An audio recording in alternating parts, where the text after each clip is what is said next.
নমস্কার বন্ধুরা, আমি প্রদীপ মণ্ডল, স্টার্টআপ কনসালটেন্ট, বিজনেস কোচ। বন্ধুরা, আজ আমরা যে টপিক নিয়ে কথা বলবো সেটা হচ্ছে এনজিওর ব্যাঙ্ক অ্যাকাউন্ট ওপেনিং নিয়ে।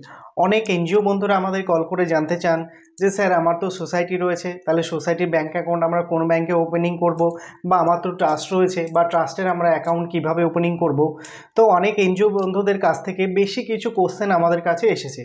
তার মধ্যে মেন যে প্রশ্নগুলো রয়েছে যে স্যার, আমার যে এনজিওর অ্যাকাউন্ট রয়েছে সেই অ্যাকাউন্ট আমি কারেন্ট ওপেনিং করব না আমি সেভিংস অ্যাকাউন্ট ওপেনিং করব, বা আমি যদি মনে করি যে আমার ব্যাঙ্ক অ্যাকাউন্ট ওপেনিং করব তো সেটা ন্যাশনালাইজড ব্যাঙ্কে ওপেনিং করব না প্রাইভেট ব্যাঙ্কে অ্যাকাউন্ট ওপেনিং করব, বা আমি যদি মনে করি যে আমি সেভিংস ব্যাঙ্ক অ্যাকাউন্ট ওপেনিং করব তার জন্য আমার কী বেনিফিট রয়েছে, বা আমি যদি মনে করি যে কারেন্ট ব্যাঙ্ক অ্যাকাউন্ট ওপেনিং করব তো তার জন্য কী বেনিফিট রয়েছে।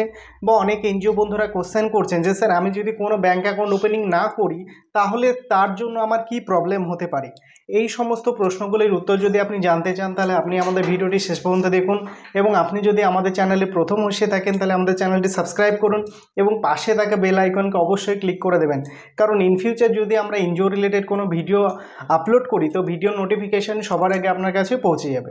তো প্রথমেই আমরা যে বিষয়ে আলোচনা করব, আপনি যে সোসাইটি করে এনজিও রান করছেন, বা মনে করুন আপনি ট্রাস্ট করে এনজিও রান করছেন, বা আপনি সেকশন 8 কোম্পানি করে এনজিও রান করছেন।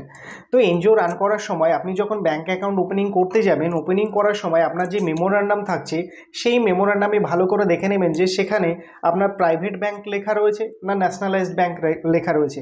যদি সেখানে আপনার ন্যাশনালাইজড ব্যাঙ্ক লেখা থাকে আর আপনি যদি ভুল করে প্রাইভেট ব্যাঙ্কে ব্যাঙ্ক অ্যাকাউন্ট ওপেনিং করে নেন তাহলে সেটা ভায়োলেন্স অফ প্রভিশন হয়ে যাবে। ইন ফিউচার আপনার প্রবলেম ক্রিয়েট হতে পারে। অর্থাৎ আপনার যে বাইলর রয়েছে, অর্থাৎ যে মেমোরান্ডাম রয়েছে, সেই মেমোরান্ডামে যদি প্রাইভেট ব্যাঙ্ক লেখা থাকে তাহলে প্রাইভেট ব্যাঙ্কে আপনি ব্যাঙ্ক অ্যাকাউন্ট ওপেনিং করতে পারেন। যদি ন্যাশনালাইজড ব্যাঙ্ক লেখা থাকে তাহলে ন্যাশনালাইজড ব্যাঙ্কে আপনি ওপেনিং করতে পারেন।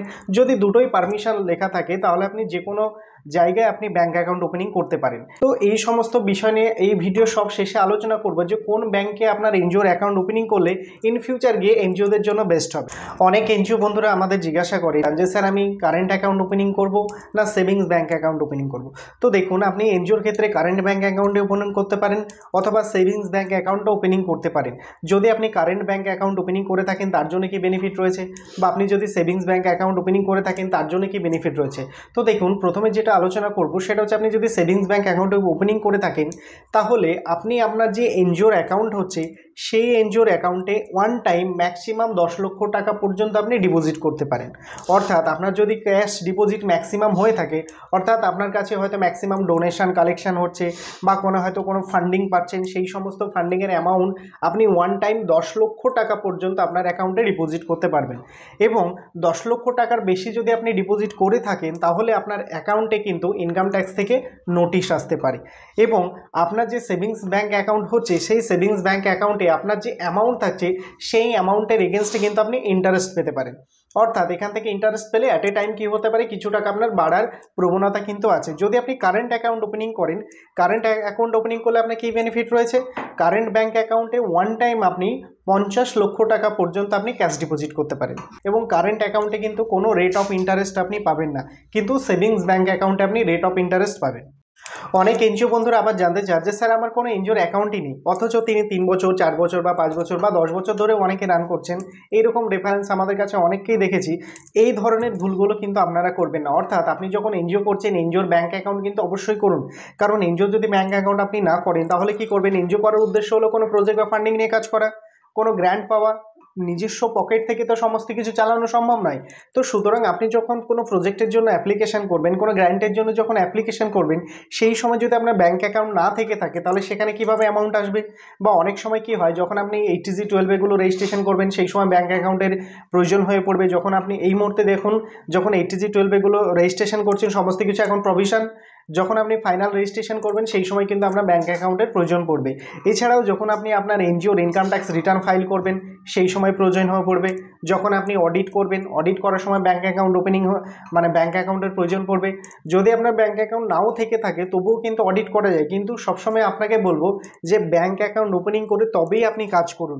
কারণ এনজিওর মেইন উদ্দেশ্য থাকে সমাজসেবামূলক কাজ করা এবং সরকারিভাবে কোনো সাহায্য পাওয়া।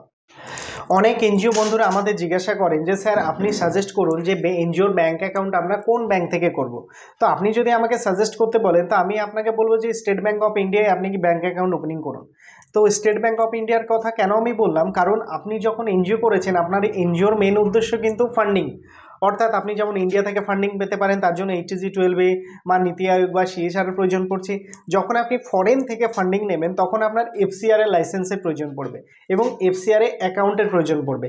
তো FCR এর যে অ্যাকাউন্টের যে প্রসেস রয়েছে সেই FCR এর অ্যাকাউন্ট কিন্তু government of India, state bank of ইন্ডিয়ার যে হেড অফিস রয়েছে, যে হেড ব্রাঞ্চ রয়েছে দিল্লিতে, সেই দিল্লিতে আপনার এনজিওর কিন্তু অ্যাকাউন্ট ওপেনিং করতে হবে। তাহলে প্রথমে আপনার কী করতে হচ্ছে, পার্সোনাল তো আপনার ব্যাঙ্ক অ্যাকাউন্ট থাকছেই, সেটা বাদেও ফরেন থেকে ডোনেশন নেওয়ার জন্য আপনার দিল্লিতে যে হেড অফিস রয়েছে স্টেট ব্যাঙ্ক অফ ইন্ডিয়ার, সেখানেও নতুন করে আরেকটি এনজিও অ্যাকাউন্ট ওপেনিং করতে হবে। এবং ওপেনিং করার জন্য আপনাকে কিন্তু আর দিল্লি যেতে হবে না, আপনার যে লোকাল ব্রাঞ্চ রয়েছে, যে লোকাল স্টেট ব্যাঙ্ক অফ ইন্ডিয়ার যে ব্রাঞ্চ রয়েছে সেই ব্রাঞ্চ থেকে আপনি ভেরিফিকেশান করতে পারেন। এবং সেই লোকাল ব্রাঞ্চে যদি অলরেডি আপনার এনজিওর অ্যাকাউন্ট হয়ে থাকে তাহলে ইন ফিউচার যে ভেরিফিকেশানগুলো থাকবে সেই ভেরিফিকেশানগুলো খুব ইজিলি করা যাবে। যার জন্য আপনি যদি ভেবে থাকেন যে আপনি ব্যাঙ্ক অ্যাকাউন্ট ওপেনিং করবেন, তো সেক্ষেত্রে আপনি স্টেট ব্যাঙ্ক অফ ইন্ডিয়ার যে কোনো জায়গায় ওপেনিং করতে পারেন, অথবা আপনার যদি স্টেট ব্যাঙ্ক অফ ইন্ডিয়ার যদি আপনি না করে থাকেন, SBI বাদে আপনি যে কোনো ন্যাশনালাইজড ব্যাঙ্কে আপনি ব্যাঙ্ক অ্যাকাউন্ট ওপেনিং করতে পারেন, বা সেটা প্রাইভেট ব্যাঙ্কেও ওপেনিং করতে পারেন। কিন্তু আপনি দেখে নেবেন আপনার মেমোরান্ডামে, অর্থাৎ আপনার বাইলতে সে পারমিশন রয়েছে কিনা।